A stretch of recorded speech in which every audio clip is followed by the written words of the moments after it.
BNP সরকার ক্ষমতায় আসার পর বাংলাদেশের সঙ্গে ভারতের সম্পর্কের গ্রাফ ঊর্ধ্বমুখী। যদিও এই পরিস্থিতিতেও পাকিস্তান ও তুরস্কের হাত ছাড়েনি বাংলাদেশ।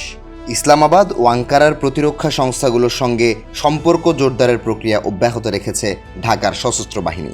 সম্প্রতি নর্থ ইস্ট নিউজের প্রতিবেদনে উঠে এসেছে এই তথ্য, যেখানে উল্লেখ করা হয় ঢাকায় পৌঁছেছে পাকিস্তানের বেসরকারি প্রতিরক্ষা সংস্থার 4 সদস্যের এক নির্বাহী দল।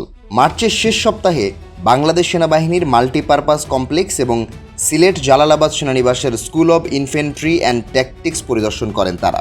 পাকিস্তানি প্রতিনিধিদের এই 2 স্থান পরিদর্শনের উদ্দেশ্য ছিল অস্ত্রের নির্ভুল পরিমাপ এবং মাউন্টিং পরীক্ষা করা। মূলত সঠিক ও কাস্টমাইজড রেট্রোফিট মাউন্ট তৈরির জন্য এই পর্যবেক্ষণ গুরুত্বপূর্ণ। এছাড়াও বাংলাদেশের ইনফ্যান্ট্রি ডিরেক্টরেটের সাথে আলোচনা, ফিডব্যাক বিনিময় ও পরবর্তী সমন্বয় করেছেন তারা। গেল 29 মার্চ 4 পাকিস্তানি নাগরিকের নিরাপত্তা ছাড়পত্র ইস্যু করে বাংলাদেশ সেনাবাহিনীর জেনারেল স্টাফ শাখা। জানা গেছে কুর্মিটোলা গলফ ক্লাবে অবস্থান করেন অতিথিরা। তবে এই ঘটনার চেয়েও আলোচনায় এসেছে একই গেস্ট হাউসে 3 তুর্কি নাগরিকের অবস্থান। নর্থ ইস্ট নিউজের হাতে আসা নথিপত্র অনুযায়ী তাদের সবাই নারী। সূত্র বলছে, নির্বাচনের মাত্র 10 দিন পর বাংলাদেশের নাফিস এন্টারপ্রাইজের সঙ্গে পাকিস্তানের শিবলি ইলেকট্রনিক্সের মধ্যে চিঠি বিনিময় শুরু হয়।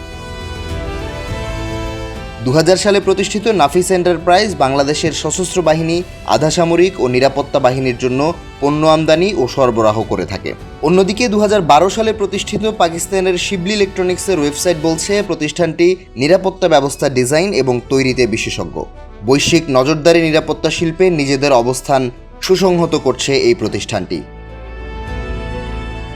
শিবলি ইলেকট্রনিক্সের পণ্যের তালিকায় রয়েছে হ্যান্ডহেল্ড নজরদারি gadget, forward artillery observation system, border, coast and base security, combat optronics, long range scope, anti UV এবং ড্রোন।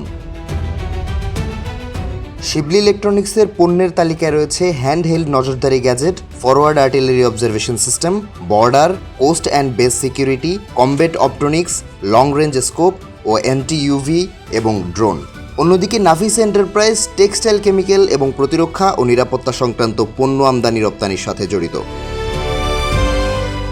ঢাকার মহাখালীতে অবস্থিত এই প্রতিষ্ঠানটির দাবি, তাদের বিস্তৃত নেটওয়ার্ক বৈচিত্র্যময় সামরিক ও নিরাপত্তা সম্পর্কিত পণ্য সংগ্রহে সক্ষম।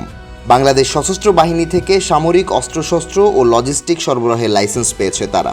গণমাধ্যমটির দাবি, পাকিস্তানের সমরাস্ত্র উৎপাদক প্রতিষ্ঠানের সঙ্গে বাংলাদেশ সশস্ত্র বাহিনীর লিয়াজো করে দিচ্ছে নাফিস এন্টারপ্রাইজ। তবে ভারতের সঙ্গেও সুসম্পর্কও ধরে রাখা প্রয়োজন। ফলে এই বাংলাদেশ ও পাকিস্তানের সমরাস্ত্র সরবরাহ প্রক্রিয়া চলছে পর্দার আড়ালে, অত্যন্ত গোপনে।